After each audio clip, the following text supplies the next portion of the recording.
The glass of champagne trembled in my grip, condensation slipping between my fingers like the composure I was desperately clinging to. The gallery hummed with polite laughter and the clink of expensive crystal, but all I could hear was the blood rushing in my ears as I spotted him across the room. Richard. My ex-fiancé stood near the modernist sculpture, his hand resting possessively on the lower back of a blonde woman draped in Chanel. 3 years had passed since he'd shattered our engagement. Since he'd told me I was too ordinary for the life he wanted to build. 3 years since I'd packed my belongings from our shared apartment while he watched, arms crossed, not offering to help carry a single box. The gallery's air conditioning raised goosebumps on my dark skin, but I couldn't tell if it was the chill or the anxiety crawling up my spine. I'd come tonight because my best friend insisted I needed to get out, to stop hiding. I wasn't hiding. I was surviving. I turned toward the exit, suddenly feeling threadbare compared to the couture surrounding me. My dress, an elegant red Calvin Klein I'd found at a consignment shop, hugged my curves perfectly, contrasting beautifully with my complexion, yet under Richard's gaze, I felt exposed. Nia. Nia Williams. I froze. My maiden name. He didn't know. Of course, he didn't know. Forcing my features into something resembling calm, I turned. Richard approached with that familiar swagger, the blonde trailing behind him like an accessory. His cologne hit me like a physical assault, bringing back memories of arguments and ultimatums. "I thought that was you," he said, his eyes scanning me from head to toe in a way that made my skin crawl. Not with desire, but with appraisal, like I was livestock at an auction. "Wow, you look exactly the same." Though, that red is a bold choice. The way he said it, I knew he didn't mean it as a compliment. "Richard." I managed to keep my voice steady, proud of myself for that small victory. "This is Chloe," he gestured to the blonde, who extended a hand weighted down by what had to be a 3-carat diamond. "My fiancé. We're getting married in the Hamptons next month." "Congratulations," I murmured, the word tasting like ash. "And you?" Chloe's voice dripped with practiced sweetness, the kind that barely concealed the knife underneath. "Are you here with someone?" Before I could formulate a response, Richard laughed, that same condescending chuckle I remembered from arguments about my career choices. "No husband yet, Nia. Still waiting for your prince to come." The words hit their target. I felt my cheeks burn, my throat tightening. Around us, conversations continued, oblivious to my humiliation. The gallery's white walls suddenly felt like they were closing in. "Actually," I started, but Richard was already talking over me. "You know, I always wondered if you'd end up alone," he continued, and I could see Chloe trying to hide a smirk. "You were always so picky, so unwilling to compromise. I tried to help you see what you needed to change," but he shrugged as if my entire existence was a failed project he'd abandoned. Something inside me snapped. Maybe it was the way he stood there so smug, so certain of my failure. Maybe it was the 3 years of rebuilding myself, of learning to stand on my own at only 22 years old, only to have him try to knock me down again. "I'm married," I said quietly. The words hung in the air between us. Richard's expression shifted from amusement to confusion. "You're what? Married?" I lifted my left hand where the platinum band caught the gallery lights. It was simple, elegant, and had cost more than Richard made in 6 months, though he didn't need to know that. 6 months ago. Chloe's perfectly microbladed eyebrows rose. "Oh, to whom?" The question felt like a trap. My husband and I had agreed to keep things private. His world and mine existed in separate spheres. The arrangement was simple.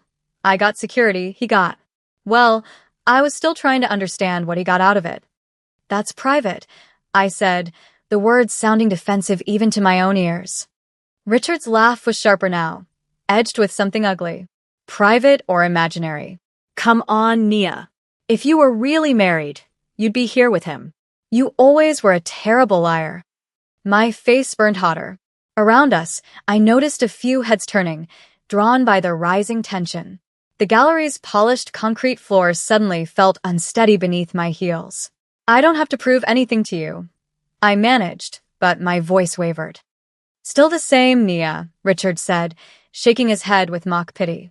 "Making up stories, living in a fantasy." I dodged a bullet, didn't I, Chloe? Chloe giggled, the the sound grating against my nerves. I needed to leave now. Before I broke down in front of them, I mumbled something about needing air and turned toward the exit, my vision blurring. My heels clicked against the floor. Everything about me suddenly felt exposed, inadequate. The walls displayed art worth thousands, surrounded by people dripping in wealth, and I was the girl in the consignment dress with the imaginary husband. I pushed through the glass doors into the Manhattan night. The September air hit my face, cooler now. The street was busy, taxis honking, the city indifferent to my private humiliation. My phone buzzed in my clutch. I pulled it out with shaking hands. "Where are you?" 3 words. No griting, no pleasantries. That was him. Direct, economical with words, always in control. My fingers hovered over the screen. Junho didn't do gallery openings. He didn't do public anything if he could avoid it. Our marriage was a business arrangement, a solution to problems we'd both faced. I'd needed security after my landlord had sold my building and I'd been evicted. He'd needed something. His lawyer had presented the offer with clinical precision. A marriage of convenience. Separate lives, separate spaces. It had seemed insane. It still seemed insane, but I'd been desperate. And Junho had been persuasive. Not with charm, but with the way he'd looked at me during our one meeting before the courthouse wedding. Like he saw something in me that I couldn't see in myself. Nia. Another text. I could almost hear the edge in it. My thumbs moved across the screen. At a gallery in Chelsea. Leaving now. The reply came instantly. Stay there. 5 minutes. I didn't bother arguing. When Junho said 5 minutes, he meant 5 minutes. I leaned against the gallery's exterior wall, trying to steady my breathing. My phone buzzed again. Not a text this time, a call. The screen showed Jay with no last name. Everything about my husband was carefully anonymous. Hello. Who upset you? His voice was low, controlled, but I'd learned to hear the undertones. There was something sharp beneath the calm, like ice over deep water. How did you? Your location pinged as stationary for 12 minutes. Then you moved abruptly to exit. Your texts were delayed. Either something's wrong or you're in danger. Which is it? This was Junho. Everything was data patterns and potential threats. He was a powerful man, a Korean Mafia boss, though he rarely used the title aloud. I'd found his security measures excessive at first. The tracking app, the driver who appeared whenever I went too far from the apartment. It's nothing, I said. Just ran into someone I used to know. Nia, the way he said my name wasn't a question. It was a command disguised as one. Tell me the truth. My ex-fiancé. We talked. It was fine. You're lying. The certainty in his voice made my stomach drop. He made you cry. He didn't know we were married. I admitted finally. He thought I was lying when I told him. He mocked me. Silence on the other end. Not empty silence. I could hear voices, then a door closing. When Junho spoke again, his voice had dropped even lower. What's his name? It's not. His name, Nia. Richard. A black SUV turned onto the street, moving with purpose. My heart began to pound. No, it couldn't be. He was supposed to be at a meeting downtown. The vehicle pulled up directly in front of me, and the back door opened. Junho Park stepped out. I'd forgotten how he looked in person. The photos didn't capture the reality of him. Tall, lean but built like someone who knew how to handle himself, wearing a black Mafia suit and a crisp white collared shirt that emphasized the breadth of his shoulders. But it was his face that always caught me off guard. Sharp, elegant Korean features, dark eyes that missed nothing, and a mouth that rarely smiled but somehow conveyed volumes. 2 men emerged from the front seats, positioned on either side. Security. Always security. Junho's gaze locked onto mine, and I stopped breathing. He moved toward me with fluid grace. You're shaking, he observed, his hand reaching up to cup my elbow. His touch was warm, steady, and completely unexpected. We didn't touch, I whispered. That wasn't part of the arrangement. Ai fine, ilid. But my body leaned slightly into his stability. His eyes narrowed, then moved past me to the gallery entrance. He's in there, Nia. Please, it's not worth. But he was already moving, his hand still on my elbow. guiding me back toward the entrance. The security detail flanked us. Suddenly, we weren't just three people entering a gallery. We were a force. The moment we stepped inside, conversations faltered. The air itself seemed to shift, recognizing the dangerous authority of the Korean Mafia boss I'd married in a courthouse 6 months ago. Junho's gaze swept the room with predatory precision. The gallery owner's face drained of color. "Mr. Park," she stammered. "We weren't expecting." "My wife was here," Junho said quietly, each word precise. Someone made her uncomfortable. "I'd like to know who." "My wife." He'd never called me that before. Not once in 6 months. The gallery had gone completely silent. And there, near the sculpture, I saw Richard's face turn ashen as he finally understood.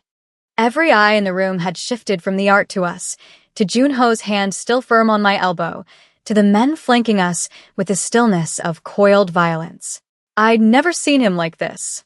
In our brief clinical meetings, Junho had been controlled, professional. But this was different. There was something burning beneath his composed exterior. "Nia," his voice dropped lower, "meant only for me.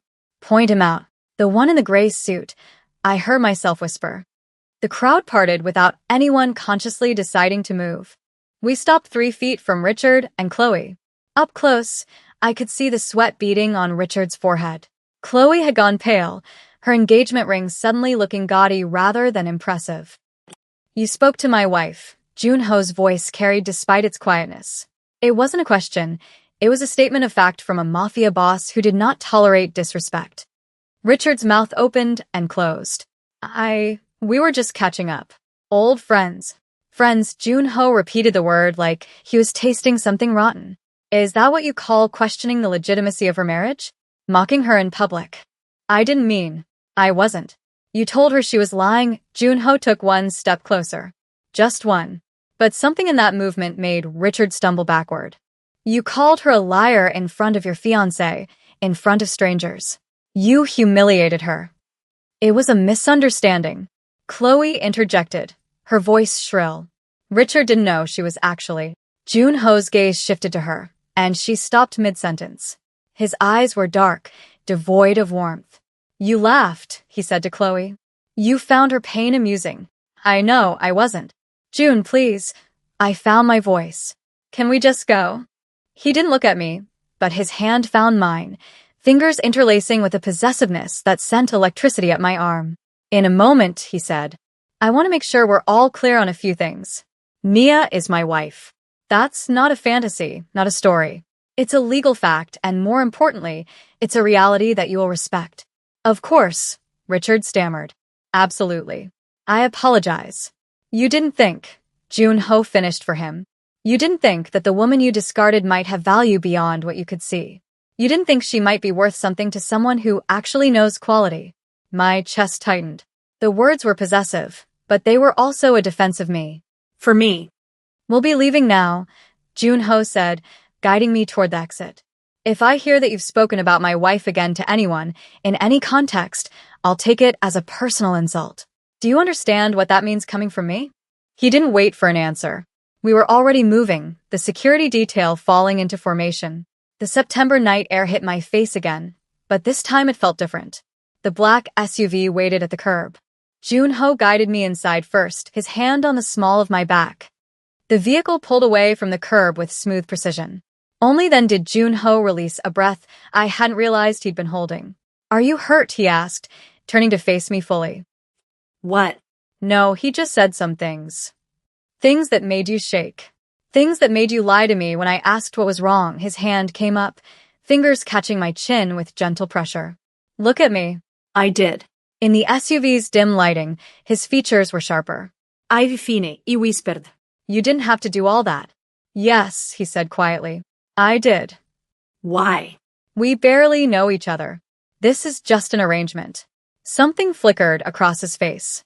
His thumb brushed along my jawline. "That was the agreement. But agreements can be renegotiated." My heart hammered against my ribs. "What does that mean?"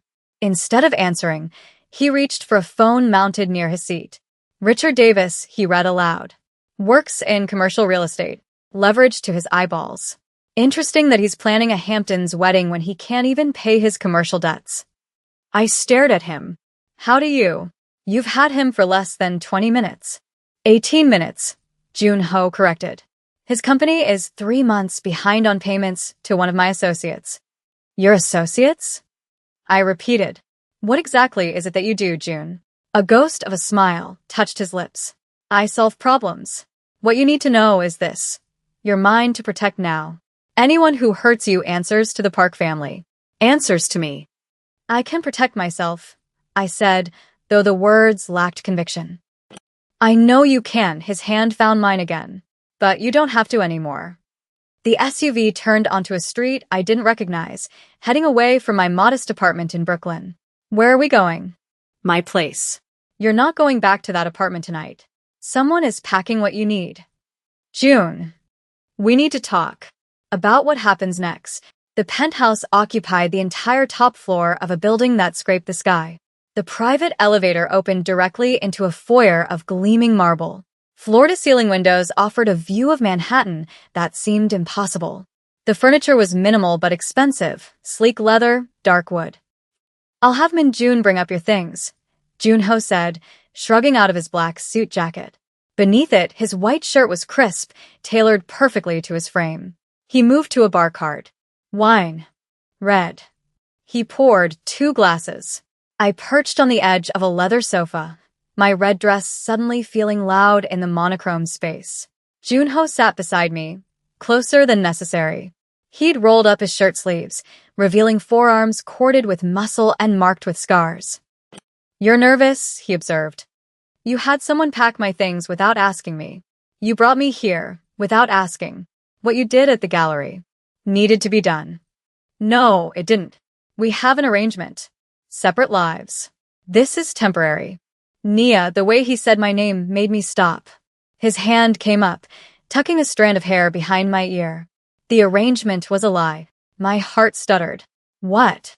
Not entirely a lie, he amended. The terms were real. But the reason? I didn't marry you because I needed a convenient wife for business purposes. The wine glass trembled in my grip. Then why? Because 6 months ago, I walked into that hospital where you volunteer. I was visiting one of my men, and I saw you reading to a little girl. You were crying because the story was sad, but you kept smiling for her. I made inquiries, found out you'd been evicted, that you were struggling, and I thought, here is someone good, someone real. So, you decided to save me? A charity case.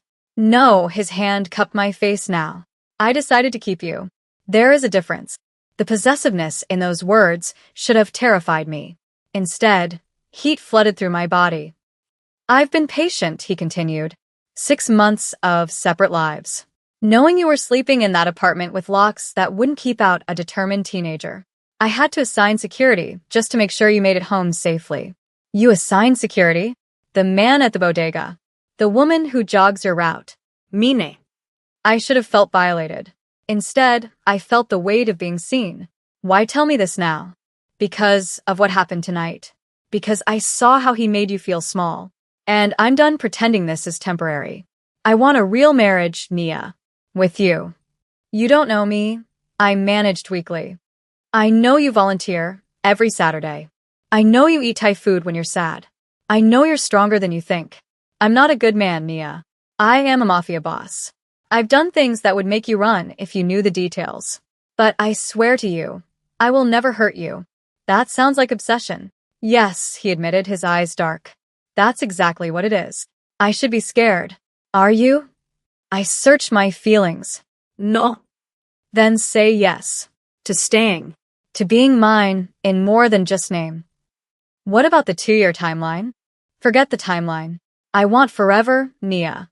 I want every man who looks at you to know exactly who you belong to. My pulse raced where his hand rested against my throat. I need time. This is too fast. You have tonight. Sleep here. Let me show you what this could be. And if I say no, then I honor our agreement.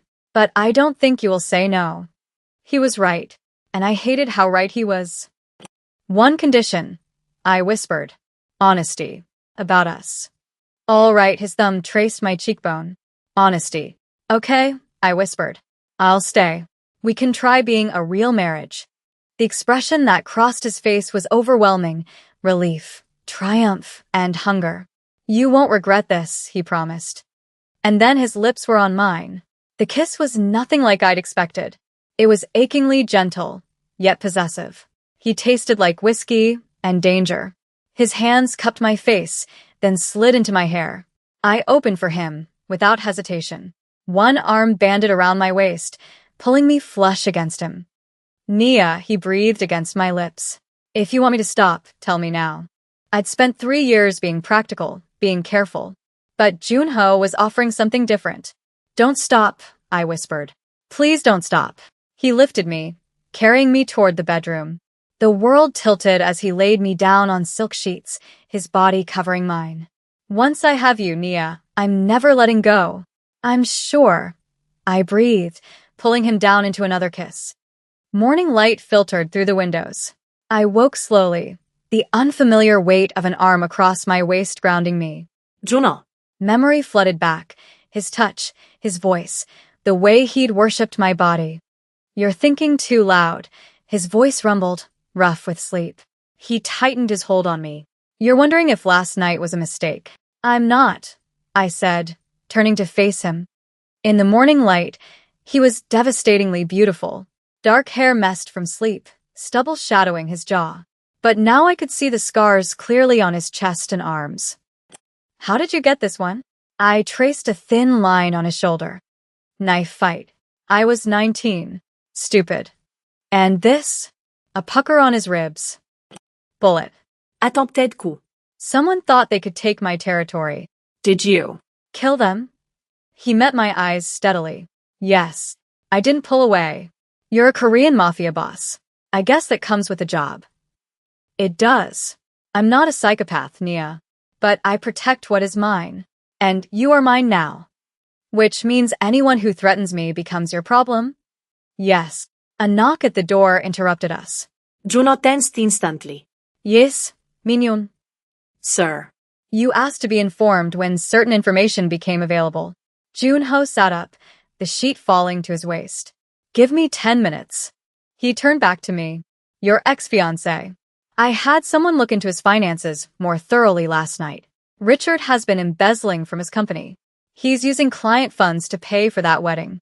It's all fraud. I stared at him. You found all this in one night. I have resources. The question is, what do you want me to do about it? I could make it disappear. Or I could make sure it surfaces immediately. The power in those words was staggering. He was offering me revenge or mercy. Why would you make it disappear? If you still cared about him. I wouldn't like it, but I'd do it for you. I realized then how much control I had. This powerful mafia boss was giving me the choice. I don't want to protect him, I said quietly. But I don't want you to ruin him out of spite. Just. Let justice run its course. Don't interfere. Junho nodded, looking satisfied. You're better than me. All right. We won't point the authorities in his direction. But we won't stop them either. Thank you. Don't thank me. Now get dressed. I have a surprise. 2 hours later, we pulled up outside a building in Brooklyn. My old apartment building. Why are we here? I asked. Junho guided me to my old door, apartment 3C, and unlocked it. I stepped inside and froze. The place had been transformed. Fresh paint, new floors, but more importantly, my things were here. My paintings, my books, my mismatched mugs. I don't understand. I bought the building 6 months ago, Junho confessed. The eviction notice. I orchestrated it. I turned to stare at him. What? I needed a way to approach you. Needed you desperate enough to accept the marriage offer. So, I created the situation. Anger sparked hot and bright. You manipulated me. Yes. I won't deny it. But Nia, look around. I've spent the last 6 months renovating this place for you. Even if you chose to leave me after 2 years, this was going to be yours. Paid for. Safe. You're insane, I said, but the anger was fading as I looked at the care in every detail. Completely, he agreed. Is that a deal breaker? I looked at him. Junho Park, the Korean Mafia boss who had manipulated me into marriage, but had also ensured I would never be homeless again. Who defended me. Who loved me with a terrifying intensity. I should say yes, I admitted. But I'm staying with you. In the penthouse. Relief washed over his features. Really? Yes. As your wife. But I'm keeping this apartment as a studio.